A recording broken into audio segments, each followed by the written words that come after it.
তোর সাহস কত বড়, তুই আমার ওড়না কেন টান দিলি? ম্যাডাম, আপনার ওড়না। তোর সাহস কত বড়, তুই আমার ওড়না কেন টান দিলি? আরে ম্যাডাম, একটা কথা বলবি না।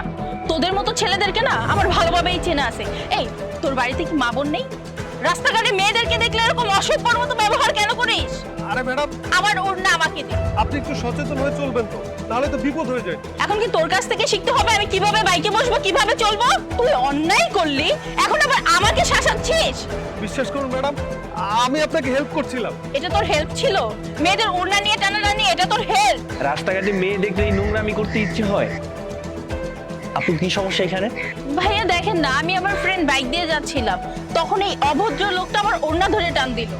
না না ভাই, আমি ওনার ওড়না ধরে টান দেনি, বরঞ্চ আমি ওনাকে হেল্প করছিলাম। না ভাইয়া, এই ছেলেটা মিথ্যা কথা বলছে। কি সমস্যা তোর? রাস্তাঘাটে মেয়ে দেখলে ওনার ধরে টান দিতে হবে? বাড়িতে কি মা বোন নেই নাকি? ভাই কি বলতেছেন এগুলা? আমি বরঞ্চ ওনাকে হেল্প করলাম, আর আপনি আমাকে শাসাচ্ছেন। হেল্প করতে যাচ্ছিলি তাই না? আশ্চর্য, আপনি আমাকে মারছেন কেন? ভাইয়া, আপনি একটা কাজ করুন, আপনি এক্ষুনি পুলিশকে কল দিন। আমি বরং পুলিশকে ফোন দেই। আরে ভাই দাঁড়ান, পুলিশকে ফোন দিতে হবে কেন? একটা মানুষ কি বলতে যাচ্ছে আগে আপনারা সেটা শুনেন। একটা মানুষ কি বলতে যাচ্ছে সেটা না শুনে আপনারা নিজে থেকে ভেবে চিন্তে নিচ্ছেন কেন? আগে মানুষটা কি বলতে চায় সেটা শুনেন। আরে ভাই, আমি ওনাকে হেল্প করছিলাম, তারপরও আপনারা আমাকে বিনা কারণে মারছেন।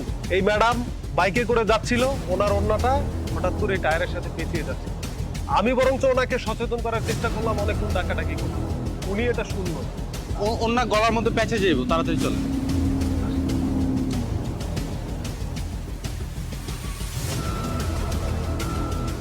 একটু জোরে যান ভাই।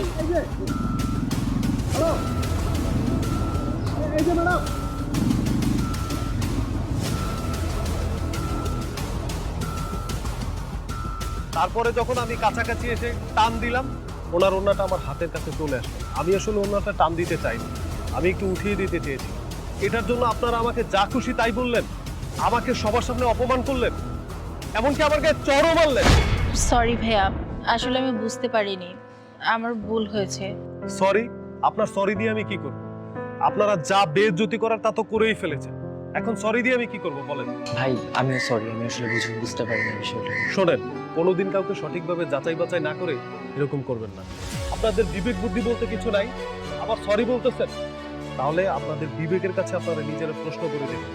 আমি আপনাদেরকে হেল্প করলাম, আর আপনারা আমার সাথে যে ব্যবহারটা করেছেন এটা পুরোটাই অমানবিক।